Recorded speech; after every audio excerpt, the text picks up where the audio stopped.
أعوذ بالله من الشيطان الرجيم بسم الله الرحمن الرحيم إن الله لا يغفر أن يشرك به ويغفر ما دون ذلك لمن يشاء. Ngicela Allah angivikele kusathane ongathandwa. Egameni lika Allah onomusa onesihawu. Ngempela uAllah angeke amxolele umuntu omenzela izifaniso, omenzela abalingani, omenzela abancedisi. Kodwa uAllah uzoxolela noma ngabe yimuphi umuntu athanda ukumxolela.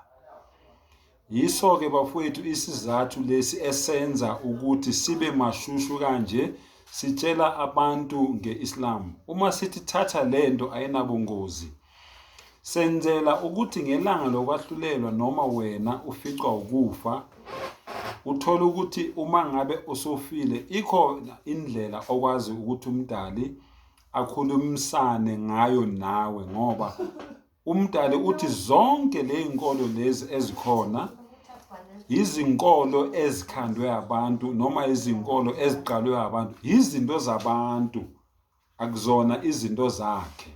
Yingakho ke silokhu sithi abantu mabathathe iIslam, ngoba iIslam akuyona inkolo yomuntu, akuyona into yomuntu, yinto endala.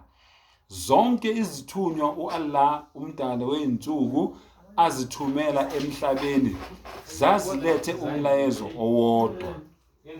Ngakho-ke senzela ukuthi uma ngabe usudlulile emhlabeni ibe khona indlela yokuthi wena nomdali nikhulumisane, ngoba umdali uthi bonke abalandele izinkolo zabanye abantu abangafuni ukukhonza mina ngedwa, bangenzela izifaniso, bangenzela abalingani, ayikho into engiyikhuluma nabo ngelanga lokwahlulelwa.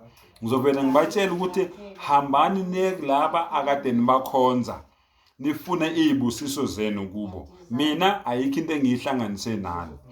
Yingakho ke bafowethu sisha amashushu sithi thatha lento uvume ukuthi la ilaha illallah Muhammadur Rasulullah, akekho onelungelo lokukhonzwa ngaphandle kaAllah, uMuhammad isithunywa sika Allah nomprofeti wakhe wokugcina.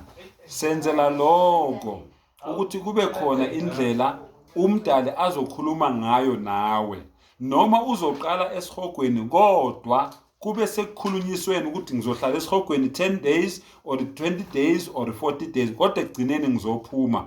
Ngoba mongakwenzanga lokho wangena esihogweni awuphinde uphume. Yingakho ke bafowethu silokhu sibhizi sithi thathani iIslam, thathani iIslam, thathani iIslam, kodwa asifoste muntu. Siyakutshela nje kuphela ukuthi iIslam iyona inkolo yeqiniso umdali ayikhethile. Kukuwe ukuthi wena uyavuma noma awuvumi, akufostwe muntu kodwa. Ngiyabonga.